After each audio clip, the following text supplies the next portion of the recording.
السلام علیکم ورحمۃ اللہ وبرکاتہ۔ بسم اللہ الرحمن الرحیم۔ دیکھیے، ایک بات ہم عام طور سے سب کو سمجھاتے ہیں اور سمجھاتے آ رہے ہیں، وہ یہ ہے کہ اللہ پر بھروسہ کیجئے، اللہ کے علاوہ کسی پر بھروسہ نہ کیجئے۔ عزت ذلت کا مالک اللہ ہے۔ عزت اللہ دے سکتا ہے، اور کسی کو اگر رسوا کرے تو وہ اللہ ہی کر سکتا ہے۔ اولاد دینا، لڑکا دینا، لڑکی دینا، یہ صرف اللہ کے ہاتھ میں ہے۔ رزق کا مالک اللہ، اسی طریقے سے بارش برسانے کا مالک اللہ، روزی روٹی کا مالک اللہ، ہر چیز کا مالک اللہ ہے۔ لیکن افسوس کے ساتھ یہ بات کہنی پڑ رہی ہے کہ ہمارے بہت سارے مسلمان ان تمام کی تمام باتوں پر یقین نہیں رکھتے۔ یقین رکھتے ہیں تو پختہ یقین نہیں رکھتے۔ عقیدے میں کہیں نہ کہیں کمزوری ہے، ایمان میں کہیں نہ کہیں کمزوری ہے، جس کے نتیجے میں ہم عزت اور ذلت کو اللہ کے دربار کے علاوہ کہیں اور تلاش کرنے لگ جاتے ہیں۔ ہم اگر اولاد سے محروم ہیں تو اولاد لینے کے لیے ہم کہیں قبر پر، اسی طریقے سے بابا کے پاس، کسی پجاری کے پاس، کسی پنڈت کے پاس چلے جاتے ہیں، اور حالانکہ ان بابا، پنڈت اور پجاری کے بہت سارے واقعات ہمارے سامنے آتے رہتے ہیں اور ان کے راز کھلتے رہتے ہیں کہ یہ کیسے لوگ ہوتے ہیں۔ یہ صرف استعمال کرتے ہیں۔ یہاں پر یا تو پیسہ ضائع ہوتا ہے یا عزت چلی جاتی ہے۔ ہماری مائیں اور بہنیں وہاں پر جاتی ہیں، کس وجہ سے؟ کہ میرا شوہر میرا کہنا نہیں مانتا، اسی طریقے سے اولاد نہیں ہو رہی ہے، میری صرف بیٹیاں ہی بیٹیاں ہیں، میرے صرف بیٹے ہی بیٹے ہیں، تو اولاد کے تعلق سے اور شوہر کے مسئلے کو حل کرانے کے لیے باباؤں کے پاس چلے جاتے ہیں۔ اور ایک بات اور یاد رکھیں، یہ کسی ایک مذہب کا معاملہ نہیں ہے، ایسے لوگ ہر مذہب میں ہوتے ہیں جو بابا بن جاتے ہیں، پنڈت بن جاتے ہیں، پیر بن جاتے ہیں، فقیر بن جاتے ہیں، درباروں پر چلے جاتے ہیں، درگاہوں پر چلے جاتے ہیں، اور وہاں جا کر پھر وہ نیا دھندا شروع کر دیتے ہیں، جہاں پر لوگوں سے پیسے اینٹھتے ہیں اور ماں اور بہنوں کی عزت سے کھیلتے ہیں۔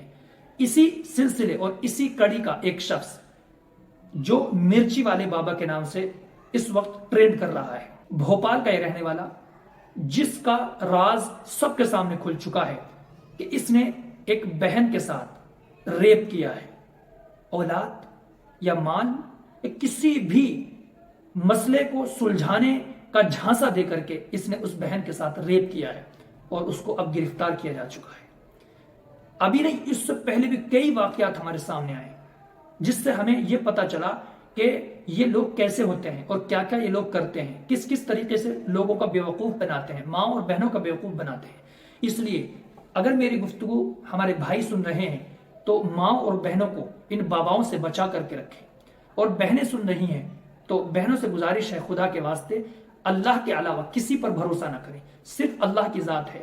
قرآن کریم کے اندر اللہ تبارک و تعالی نے فرمایا کہ ہر چیز کا مالک اللہ ہے۔ اللہ جس کو چاہے عزت دے، اللہ جس کو چاہے ذلت دے، اللہ جس کو چاہے اولاد دے، اللہ جس کو چاہے بیٹا دے، اللہ جس کو چاہے بیٹی دے، اللہ جس کو چاہے رزق دے، اللہ جس کو چاہے رزق نہ دے۔ یہ تمام کی تمام چیزیں اللہ کے قبضے میں ہیں، یہ ڈپارٹمنٹ اللہ کے قبضے میں ہے۔ اللہ کے علاوہ کوئی کچھ نہیں کر سکتا ہے۔ اور بہت سارے بھائی ہمارے پاس آتے ہیں، بہت ساری بہنیں آتی ہیں اور ہم سے تعویذ کے لیے کہتی ہیں، ہم سے دعاؤں کے لیے کہتی ہیں، ہم ان کے لیے دعا کرتے ہیں، اور دعا کرانے میں کوئی حرج نہیں ہے۔ ہم دعا کسی سے بھی کرا سکتے ہیں، ہم کسی سے بھی دعا کے لیے کہہ سکتے ہیں، ہم دعا کرتے ہیں، لیکن بہت سے لوگ آتے ہیں کہ دعا نہیں، اس سے آگے کچھ اور کیجیے۔ ہم معلوم کرتے ہیں کیا کریں۔ ایک واقعہ بالکل سچا ہمارے ساتھ پیش آیا۔ ایک بہن آئی، انہوں نے اپنے شوہر کا مسئلہ ہمارے سامنے رکھا، ہم نے ان کو سمجھایا، لیکن وہ اتفاق سے کسی بابا کے پاس چلی گئی۔ اب کچھ دنوں کے بعد پھر روتی ہوئی آئی اور رونے لگی، گڑانے لگی اور کہنے لگی کہ ایک کے پاس ہم گئے، انہوں نے ہم سے پیسے لے لیے، لیکن کوئی بھی مسئلہ حل نہیں ہوا۔